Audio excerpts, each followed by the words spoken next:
تفہیم القرآن، روزانہ ایک رکوع، ترجمہ و تفسیر کے ساتھ قرآن کو سمجھیں۔ سبسکرائب کریں اور جڑے رہیں۔ إنما الصدقات للفقراء والمساكين والعاملين عليها والمؤلفة قلوبهم وفي الرقاب والغارمين وفي سبيل الله وابن السبيل فريضة من الله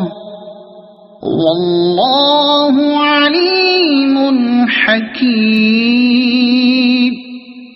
یہ صدقات تو دراصل فقیروں اور مسکینوں کے لیے ہیں، اور ان لوگوں کے لیے جو صدقات کے کام پر مامور ہوں، اور ان کے لیے جن کی تالیف قلب مطلوب ہو، نیز یہ گردنوں کے چھڑانے اور قرضداروں کی مدد کرنے میں اور راہ خدا میں اور مسافر نوازی میں استعمال کرنے کے لیے ہیں۔ ایک فریضہ ہے اللہ کی طرف سے، اور اللہ سب کچھ جاننے والا اور دانا و بینا ہے۔ فقیر سے مراد ہر وہ شخص ہے جو اپنی معیشت کے لیے دوسرے کی مدد کا محتاج ہو۔ یہ لفظ تمام حاجت مندوں کے لیے عام ہے، خواہ وہ جسمانی نقص یا بڑھاپے کی وجہ سے مستقل طور پر محتاج اعانت ہو گئے ہوں، یا کسی عارضی سبب سے سر دست مدد کے محتاج ہوں،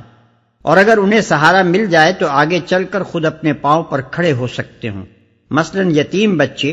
بیوہ عورتیں، بے روزگار لوگ، اور وہ لوگ جو وقتی حوادث کے شکار ہو گئے ہوں۔ مسکنت کے لفظ میں عاجزی، درماندگی، بے چارگی اور ذلت کے مفہومات شامل ہیں۔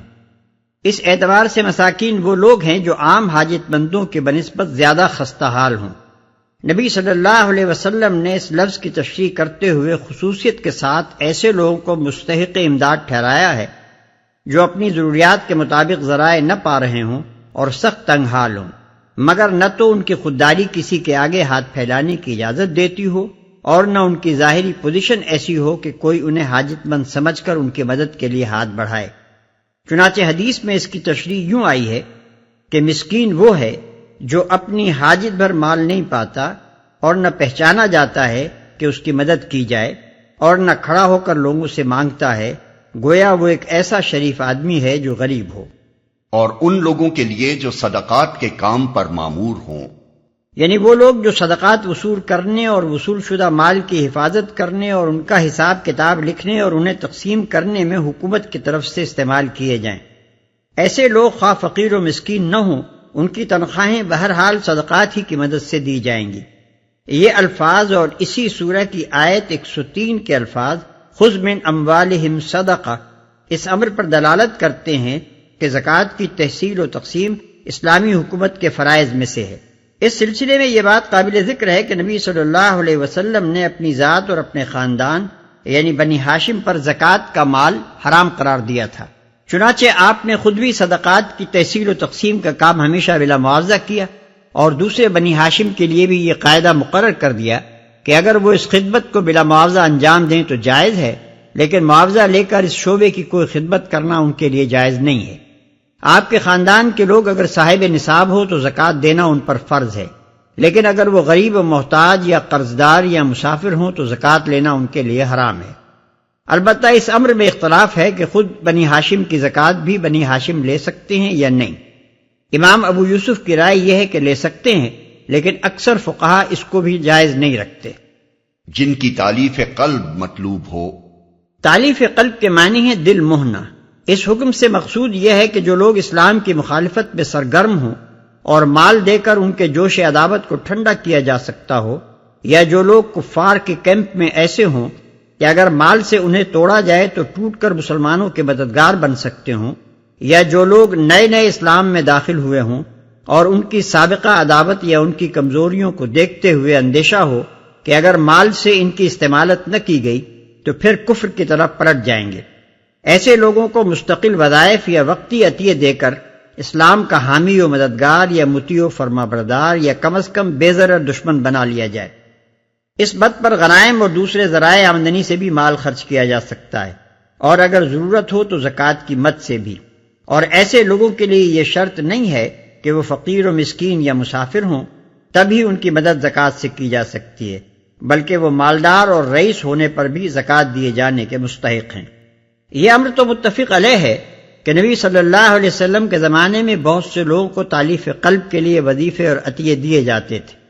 لیکن اس امر میں اختلاف ہو گیا ہے کہ آیا آپ کے بعد بھی یہ مد باقی رہی یا نہیں۔ امام ابو حنیفہ رحمۃ اللہ علیہ اور ان کے اصحاب کی رائے یہ ہے کہ حضرت ابو بکر رضی اللہ عنہ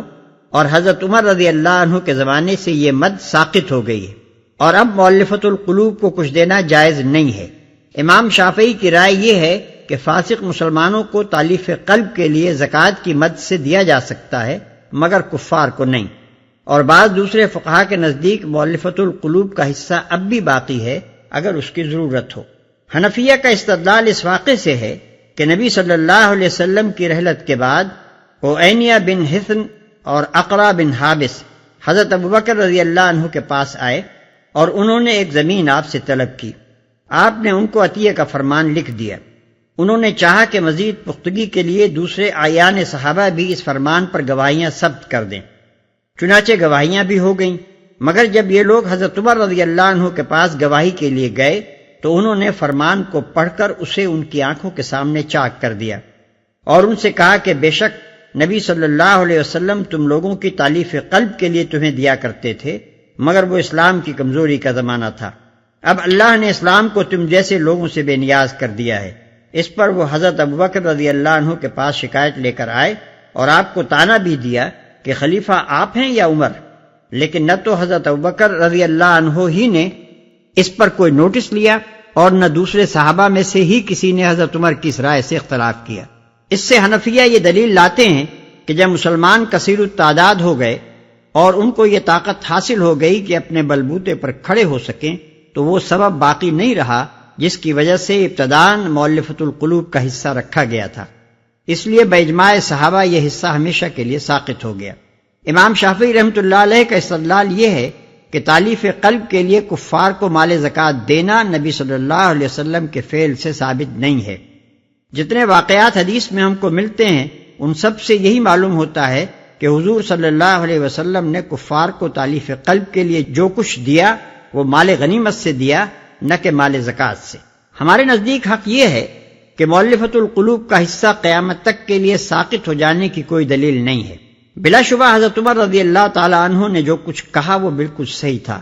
اگر اسلامی حکومت تالیف قلب کے لیے مال صرف کرنے کی ضرورت نہ سمجھتی ہو تو کسی نے اس پر فرض نہیں کیا ہے کہ ضرور ہی اس مد میں کچھ نہ کچھ صرف کرے،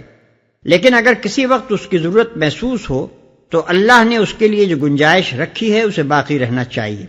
حضرت عمر رضی اللہ تعالی عنہ اور صحابہ کرام رضوان اللہ تعالی علیہم اجمعین کا اجماع جس امر پر ہوا تھا وہ صرف یہ تھا کہ ان کے زمانے میں جو حالات تھے ان میں تالیف قلب کے لیے کسی کو کچھ دینے کی وہ حضرات ضرورت محسوس نہ کرتے تھے۔ اس سے یہ نتیجہ نکالنے کی کوئی معقول وجہ نہیں ہے کہ صحابہ رضوان اللہ تعالی علیہم اجمعین کے اجماع نے اس مد کو قیامت تک کے لیے ساقط کر دیا جو قرآن میں بعض اہم مصالح دینی کے لیے رکھی گئی تھی۔ رہی امام شافعی کی رائے تو وہ اس حد تک تو صحیح معلوم ہوتی ہے کہ جب حکومت کے پاس دوسری مدات آمدنی سے کافی مال موجود ہو تو اسے تالیف قلب کی مد پر زکوٰۃ کا مال صرف نہ کرنا چاہیے، لیکن جب زکوٰۃ کے مال سے اس کام میں مدد لینے کی ضرورت پیش آ جائے تو پھر یہ تفریق کرنے کی کوئی وجہ نہیں کہ فاسقوں پر اسے صرف کیا جائے اور کافروں پر نہ کیا جائے، اس لیے کہ قرآن میں مؤلفۃ القلوب کا جو حصہ رکھا گیا ہے وہ ان کے دعوی ایمان کی بنا پر نہیں ہے بلکہ اس بنا پر ہے کہ اسلام کو اپنے مصالح کے لیے ان کی تالیف قلب مطلوب ہے، اور وہ اس قسم کے لوگ ہیں کہ ان کی تالیف قلب صرف مال ہی کے ذریعے سے ہو سکتی ہے۔ یہ حاجت اور یہ صفت جہاں بھی متحقق ہو وہاں امام مسلمین بشرط ضرورت زکوٰۃ کا مال صرف کرنے کا عذرو قرآن مجاز ہے۔ نبی صلی اللہ علیہ وسلم نے اگر اس مد سے کفار کو کچھ نہیں دیا تو اس کی وجہ یہ تھی کہ آپ کے پاس دوسری مدات کا مال موجود تھا، ورنہ اگر آپ کے نزدیک کفار پر اس مد کا مال صرف کرنا جائز نہ ہوتا تو آپ اس کی تشریح فرماتے۔ یہ گردنوں کے گردنیں چھڑانے سے مراد یہ ہے کہ غلاموں کی آزادی میں زکوٰۃ کا مال صرف کیا جائے۔ اس کی دو صورتیں ہیں، ایک یہ کہ جس غلام نے اپنے مالک سے معاہدہ کیا ہو کہ اگر میں اتنی رقم تمہیں ادا کر دوں تو تم مجھے آزاد کر دو، اسے آزادی کی قیمت ادا کرنے میں مدد دی جائے۔ دوسرے یہ کہ خود زکوٰۃ کی مد سے غلام خرید کر آزاد کیے جائیں۔ ان میں سے پہلی صورت پر تو سب فقہا متفق ہیں، لیکن دوسری صورت کو حضرت علی رضی اللہ عنہ، سعید بن جبیر، لیث، ثوری، ابراہیم نخعی، شعبی، محمد بن سیرین، حنفیہ اور شافعیہ ناجائز کہتے ہیں، اور ابن عباس، حسن بصری، مالک، احمد اور ابو ثور جائز قرار دیتے ہیں۔ قرضداروں کی مدد کرنے میں، یعنی ایسے قرضدار جو اگر اپنے مال سے اپنا پورا قرض چکا دیں تو ان کے پاس قدر نصاب سے کم مال بچ سکتا ہو، وہ خواہ کمانے والے ہوں یا بے روزگار، اور خواہ عرف عام میں فقیر سمجھے جاتے ہوں یا غنی، دونوں صورتوں میں ان کی اعانت زکوٰۃ کی مد سے کی جا سکتی ہے۔ مگر متعدد فقہا کی رائے یہ ہے کہ جس شخص نے بدعمالیوں اور فضول خرچیوں میں اپنا مال اڑا کر اپنے آپ کو قرضداری میں مبتلا کیا ہو، اس کی مدد نہ کی جائے جب تک وہ توبہ نہ کر لے۔ اور راہ خدا میں، راہ خدا کا لفظ عام ہے، تمام وہ نیکی کے کام جن میں اللہ کی رضا ہو اس لفظ کے مفہوم میں داخل ہیں۔ اسی وجہ سے بعض لوگوں نے یہ رائے ظاہر کی ہے کہ اس حکم کی روح سے زکوٰۃ کا مال ہر قسم کے نیک کاموں میں صرف کیا جا سکتا ہے، لیکن حق یہ ہے، اور ائمہ سلف کی بڑی اکثریت اسی کی قائل ہے، کہ یہاں فی سبیل اللہ سے مراد جہاد فی سبیل اللہ ہے، یعنی وہ جد و جہد جس سے مقصود نظام کفر کو مٹانا اور اس کی جگہ نظام اسلامی کو قائم کرنا ہو۔ اس جد و جہد میں جو لوگ کام کریں ان کو سفر خرچ کے لیے، سواری کے لیے، آلات و اسلحہ اور سر و سامان کی فراہمی کے لیے زکوٰۃ سے مدد دی جا سکتی ہے، خواہ وہ بجائے خود کھاتے پیتے لوگ ہوں اور اپنی ذاتی ضروریات کے لیے ان کو مدد کی ضرورت نہ ہو۔ اسی طرح جو لوگ رضاکارانہ اپنی تمام خدمات اور اپنا تمام وقت عارضی طور پر یا مستقل طور پر اس کام کے لیے دے دیں، ان کی ضروریات پوری کرنے کے لیے بھی زکوٰۃ سے وقتی یا استمراری اعانتیں دی جا سکتی ہیں۔ یہاں یہ بات اور سمجھ لینی چاہیے کہ ائمہ سلف کے کلام میں بالعموم اس موقع پر غزو کا لفظ استعمال ہوا ہے، جو قتال کا ہم معنی ہے، اس لیے لوگ یہ گمان کرنے لگتے ہیں کہ زکوٰۃ کے مصارف میں فی سبیل اللہ کی جو مد رکھی گئی ہے وہ صرف قتال کے لیے مخصوص ہے، لیکن در حقیقت جہاد فی سبیل اللہ قتال سے وسیع تر چیز کا نام ہے، اور اس کا اطلاق ان تمام کوششوں پر ہوتا ہے جو کلمہ کفر کو پست اور کلمہ خدا کو بلند کرنے اور اللہ کے دین کو ایک نظام زندگی کی حیثیت سے قائم کرنے کے لیے کی جائیں، خواہ وہ دعوت و تبلیغ کے ابتدائی مرحلے میں ہوں یا قتال کے آخری مرحلے میں۔ اور مسافر نوازی میں، مسافر خواہ اپنے گھر میں غنی ہو لیکن حالت سفر میں اگر وہ مدد کا محتاج ہو جائے تو اس کی مدد زکوٰۃ کی مد سے کی جائے گی۔ یہاں بعض فقہا نے یہ شرط لگائی ہے کہ جس شخص کا سفر معصیت کے لیے نہ ہو صرف وہی اس آیت کی روح سے مدد کا مستحق ہے،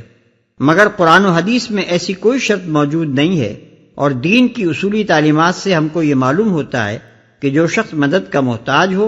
اس کی دستگیری کرنے میں اس کی گناہگاری مانے نہ ہونی چاہیے، بلکہ فی الواقع گناہگاروں اور اخلاقی پستی میں گرے ہوئے لوگوں کی اصلاح کا بہت بڑا ذریعہ یہ ہے کہ مصیبت کے وقت ان کو سہارا دیا جائے اور حسن سلوک سے ان کے نفس کو پاک کرنے کی کوشش کی جائے۔ وَمِنْهُمُ الَّذِينَ يُؤْذُونَ النَّبِيَّ وَيَقُولُونَ هُوَ أُذُنٌ قُلْ أُذُنُ خَيْرٍ لَكُمْ يُؤْمِنُ بِاللَّهِ وَيُؤْمِنُ لِلْمُؤْمِنِينَ وَرَحْمَةٌ لِلَّذِينَ آمَنُوا مِنْكُمْ وَالَّذِينَ يُؤْذُونَ رَسُولَ اللَّهِ لَهُمْ عَذَابٌ أَلِيمٌ۔ ان میں سے کچھ لوگ ہیں جو اپنی باتوں سے نبی کو دکھ دیتے ہیں اور کہتے ہیں کہ یہ شخص کانوں کا کچا ہے، کہو وہ تمہاری بھلائی کے لیے ایسا ہے، اللہ پر ایمان رکھتا ہے اور اہل ایمان پر اعتماد کرتا ہے، اور سراسر رحمت ہے ان لوگوں کے لیے جو تم میں سے ایماندار ہیں، اور جو لوگ اللہ کے رسول کو دکھ دیتے ہیں ان کے لیے دردناک سزا ہے۔ کانوں کا کچا ہے۔ منافقین نبی صلی اللہ علیہ وسلم کو جن عیوب سے متہم کرتے تھے ان میں سے ایک یہ بات بھی تھی کہ حضور صلی اللہ علیہ وسلم ہر شخص کی سن لیتے تھے اور ہر ایک کو اپنی بات کہنے کا موقع دیا کرتے تھے۔ یہ خوبی ان کی نگاہ میں عیب تھی۔ کہتے تھے کہ آپ کانوں کے کچے ہیں، جس کا جی چاہتا ہے آپ کے پاس پہنچ جاتا ہے، جس طرح چاہتا ہے آپ کے کان بھرتا ہے اور آپ اس کی بات مان لیتے ہیں۔ اس الزام کا چرچا زیادہ تر اس وجہ سے کیا جاتا تھا کہ سچے اہل ایمان ان منافقین کی سازشوں اور ان کی شرارتوں اور ان کی مخالفانہ گفتگوؤں کا حال نبی صلی اللہ علیہ وسلم تک پہنچا دیا کرتے تھے، اور اس پر یہ لوگ سیخ پا ہو کر کہتے تھے کہ آپ ہم جیسے شرفاء و معززین کے خلاف ہر کنگلے اور ہر فقیر کی دی ہوئی خبروں پر یقین کر لیتے ہیں، وہ تمہاری بھلائی کے لیے ایسا ہے۔ جواب میں ایک جامع بات ارشاد ہوئی ہے جو اپنے اندر دو پہلو رکھتی ہے۔ ایک یہ کہ وہ فساد اور شر کی باتیں سننے والا آدمی نہیں ہے، بلکہ صرف انہی باتوں پر توجہ کرتا ہے جن میں خیر اور بھلائی ہے، اور جن کی طرف التفات کرنا امت کی بہتری اور دین کی مصلحت کے لیے مفید ہوتا ہے۔ دوسرے یہ کہ اس کا ایسا ہونا تمہارے ہی لیے بھلائی ہے۔ اگر وہ ہر ایک کی سن لینے والا اور ضبط و تحمل سے کام لینے والا آدمی نہ ہوتا تو ایمان کے وہ جھوٹے دعوے اور خیر سگالی کی وہ نمائشی باتیں اور راہ خدا سے بھاگنے کے لیے وہ عذرات لنگ جو تم کیا کرتے ہو، انہیں صبر سے سننے کے بجائے تمہاری خبر لے ڈالتا اور تمہارے لیے مدینے میں جینا دشوار ہو جاتا۔ پس اس کی یہ صفت تو تمہارے حق میں اچھی ہے نہ کہ بری۔ اہل ایمان پر اعتماد کرتا ہے، یعنی تمہارا یہ خیال غلط ہے کہ وہ ہر ایک کی بات پر یقین لے آتا ہے۔ وہ چاہے سنتا سب کی ہو، مگر اعتماد صرف انہی لوگوں پر کرتا ہے جو سچے مومن ہیں۔ تمہاری جن شرارتوں کی خبریں اس تک پہنچیں اور اس نے ان پر یقین کیا، وہ بد اخلاق چغل خوروں کی پہنچائی ہوئی نہ تھیں، بلکہ صالح اہل ایمان کی پہنچائی ہوئی تھیں، اور اسی قابل تھی کہ ان پر اعتماد کیا جاتا۔ يحلفون بالله لكم ليرضوكم والله ورسوله أحق أن يرضوه إن كانوا مؤمنين ألم يعلموا أنه من يحادد الله ورسوله فأن له نار جهنم خالدا فيها ذلك الخزي العظيم۔ یہ لوگ تمہارے سامنے قسمیں کھاتے ہیں تاکہ تمہیں راضی کریں، حالانکہ اگر یہ مومن ہیں تو اللہ اور رسول اس کے زیادہ حقدار ہیں کہ یہ ان کو راضی کرنے کی فکر کریں۔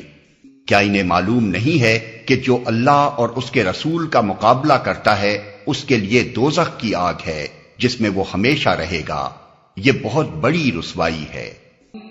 يحذر المنافقون أن تنزل عليهم سورة تنبئهم بما في قلوبهم قل استهزئوا إن الله مخرج ما تحذرون۔ یہ منافق ڈر رہے ہیں کہ کہیں مسلمانوں پر کوئی ایسی صورت نازل نہ ہو جائے جو ان کے دلوں کے بھید کھول کر رکھ دے۔ اے نبی، ان سے کہو اور مذاق اڑاؤ، اللہ اس چیز کو کھول دینے والا ہے جس کے کھل جانے سے تم ڈرتے ہو، جو ان کے دلوں کے بھید کھول کر رکھ دے۔ یہ لوگ نبی صلی اللہ علیہ وسلم کی رسالت پر سچا ایمان تو نہیں رکھتے تھے، لیکن جو تجربات انہیں پچھلے 8-9 برس کے دوران میں ہو چکے تھے، ان کی بنا پر انہیں اس بات کا یقین ہو چکا تھا کہ آپ کے پاس کوئی نہ کوئی فوق الفطری ذریعہ معلومات ضرور ہے جس سے آپ کو ان کے پوشیدہ رازوں تک کی خبر پہنچ جاتی ہے، اور بسا اوقات قرآن میں جسے وہ حضور صلی اللہ علیہ وسلم کی اپنی تصنیف سمجھتے تھے، آپ ان کے نفاق اور ان کی سازشوں کو بے نقاب کر کے رکھ دیتے ہیں۔ وَلَئِن سَأَلْتَهُمْ لَيَقُولُنَّ إِنَّمَا كُنَّا نَخُوضُ وَنَلْعَبُ قُلْ أَبِاللَّهِ وَآيَاتِهِ وَرَسُولِهِ كُنتُمْ تَسْتَهْزِئُونَ۔ اگر ان سے پوچھو کہ تم کیا باتیں کر رہے تھے تو جھٹ کہہ دیں گے کہ ہم تو ہنسی مذاق اور دل لگی کر رہے تھے۔ ان سے کہو کیا تمہاری ہنسی دل لگی اللہ اور اس کی آیات اور اس کے رسول ہی کے ساتھ تھی؟ ہنسی مذاق اور دل لگی کر رہے تھے۔ غزوہ تبوک کے زمانے میں منافقین اکثر اپنی مجلسوں میں بیٹھ کر نبی صلی اللہ علیہ وسلم اور مسلمانوں کا مذاق اڑاتے تھے، اور اپنی تضحیک سے ان لوگوں کی ہمتیں پست کرنے کی کوشش کرتے تھے جنہیں وہ نیک نیتی کے ساتھ آمادہ جہاد پاتے۔ چنانچہ روایات میں ان لوگوں کے بہت سے اقوال منقول ہوئے ہیں۔ مثلا ایک محفل میں چند منافق بیٹھے گپ لڑا رہے تھے۔ ایک نے کہا اجی کیا رومیوں کو بھی تم نے کچھ عربوں کی طرح سمجھ رکھا ہے؟ کل دیکھ لینا کہ یہ سب سورما جو لڑنے تشریف لائے ہیں رسیوں میں بندھے ہوئے ہوں گے۔ دوسرا بولا مزہ ہو جو اوپر سے 100 کوڑے بھی لگانے کا حکم ہو جائے۔ ایک اور منافق نے حضور کو جنگ کی سرگرم تیاریاں کرتے دیکھ کر اپنے یار دوستوں سے کہا آپ کو دیکھیے آپ روم و شام کے قلعے فتح کرنے چلے ہیں۔ لا تعتذروا قد كفرتم بعد إيمانكم إن نعف عن طائفة منكم نعذب طائفة بأنهم كانوا مجرمين۔ اب عذرات نہ تراشو، تم نے ایمان لانے کے بعد کفر کیا ہے، اگر ہم نے تم میں سے ایک گروہ کو معاف کر بھی دیا تو دوسرے گروہ کو تو ہم ضرور سزا دیں گے کیونکہ وہ مجرم ہے۔